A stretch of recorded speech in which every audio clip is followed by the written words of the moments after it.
This is James Corbett of CorbettReport.com. It's the 23rd of June 2010, and today I'm honored to be joined on the line by Dr. Paul Craig Roberts, a man whose biography is much too lengthy to do any service here, but suffice it to say that he was an Assistant Secretary of the Treasury in the Reagan administration and the co-founder of Reaganomics, as well as a former editor of the Wall Street Journal and author of numerous books, including most recently How the Economy Was Lost, The War of the Worlds from AK Press.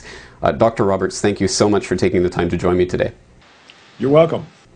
Well, I wanted to have you on the program today to discuss a topic I think of absolute paramount importance, and that is the possibility of a strike on Iran led by either America or the Israeli Defense Force. And this is something that I think, as I'm sure you know, was recently discussed at the Bilderberg conference in Sitges, Spain, where apparently, according to inside information, a number of attendees green-lighted a strike on Iran, and almost like someone flipping a switch, we've seen a number of events shaping up to turn the heat up in that theater, including the new UN sanctions against Iran and a new Israeli satellite that's just been launched ostensibly to keep an eye on Iran, and a flotilla of US naval ships and at least one Israeli ship that just passed through the Suez Canal heading to the Red Sea.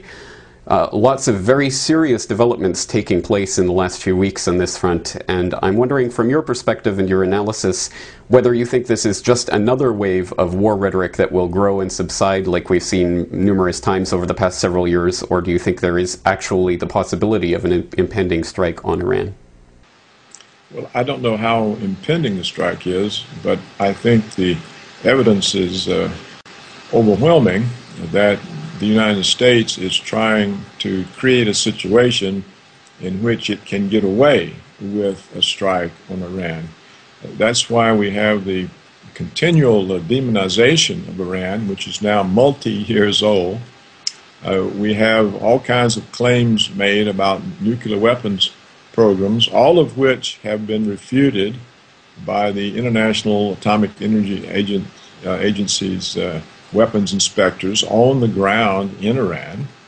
The refutations of the charges do not come merely from the Iranian government, but from the International Atomic Energy Agency. So there's no evidence of any weapon program.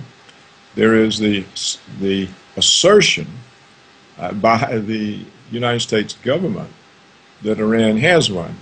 It's the same kind of baseless, groundless, fabricated assertion that they made about Saddam Hussein's weapons of mass destruction. And what we have today in the modern world is the ability of blatant propaganda, obvious lies, to take all precedence over facts.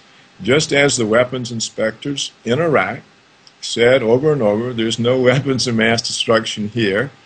It didn't matter what the facts were, because the United States government was able to continually repeat a lie, and the media simply accepted the lie, never exposed it, and created as a fact that Saddam Hussein had weapons of mass destruction. And we had high officials of the government going on about mushroom clouds and blah, blah, blah. Well, that's what they've been repeating with Iran.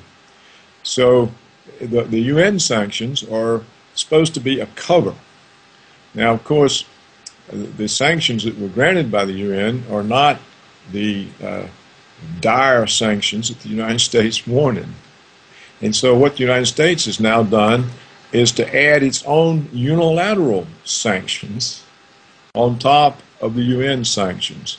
And this met with a protest recently from Russia, who said, well, we went along with this because we thought that this was still left room for negotiation, and now here you come and put unilateral sanctions on top.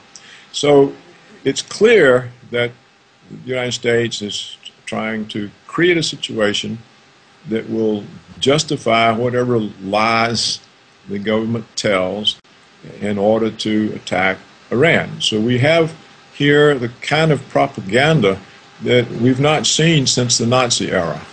In fact, it may be even worse.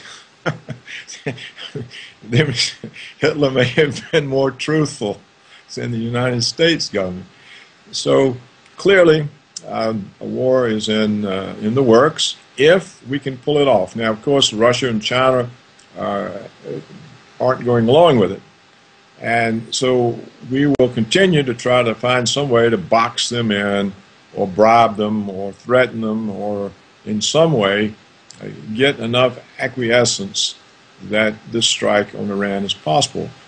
Now, the flotilla is probably another form of provocation, hoping that something happens, that the Iranians do something or that there's some accidental encounter that they can use as a justification for war. So yes, that is a very large threat, and it is the aim of the United States to start such a war. Well, I fear that you're correct, but for the life of me, I cannot understand what the purpose behind this would be at this time, not only with the collapsing economy that would make such a strike economic suicide, but the fact that Iran has such a capability to strike back, much more so than Iraq ever did. And I can't see how any plan would not take that into account. So what is the real strategy here, and what is the purpose of this rhetoric? Well, it has multiple purposes. We have the neoconservative ideology that is implanted in the United States government, and this is an ideology of world hegemony, that is, to dominate the world. Now, Iran is the last remaining independent country in the Middle East. We could say, well, maybe Syria, but they're sort of boxed in.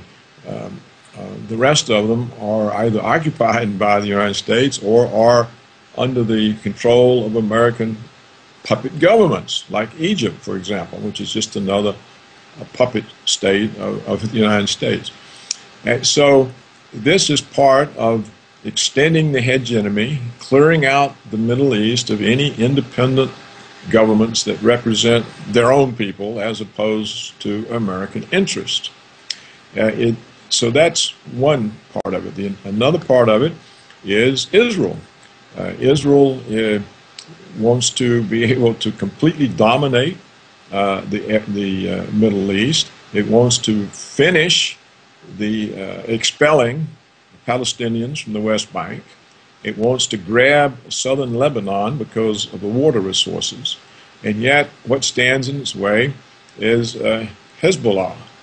And the Israelis know that Hezbollah is supported by Iran, and so if we can get rid of Iran, then Israel doesn't have to be worried about being defeated a third time when it invades southern Lebanon.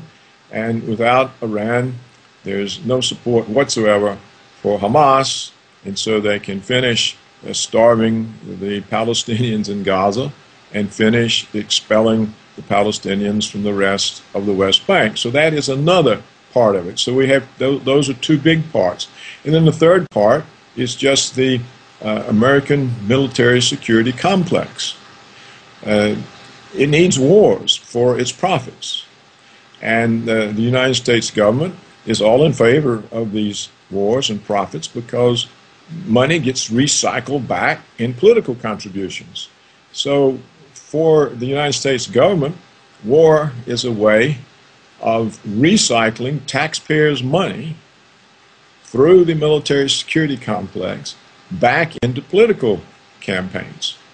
And of course, the fourth part is the prostitute U.S. media. This media serves as a propaganda ministry for all of these deceptions.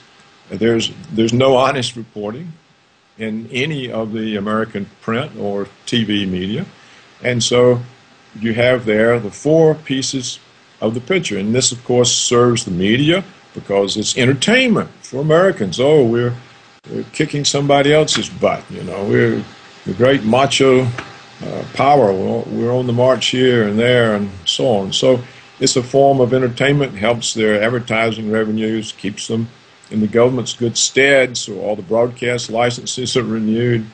And there you have the picture. That is why it's happening. It is not happening because Iran represents any kind of a threat. Well, I fear that that's right, and I fear that it will also be used as not only a distraction against the ongoing collapse of the economy, but also a way of pinning the blame for the collapse of the economy on the military action, when we know the roots of the current economic crisis are much, much deeper. So we have that to worry about as well. Well, in the final minute we have remaining, can you just tell people where they can go to get a copy of your book? Well, the book on the economy is available from Amazon.com, or it's available from counterpunch.org. Dr. Roberts, it's always a pleasure to have you on the program. Thank you again for joining me today. Yes, thank you.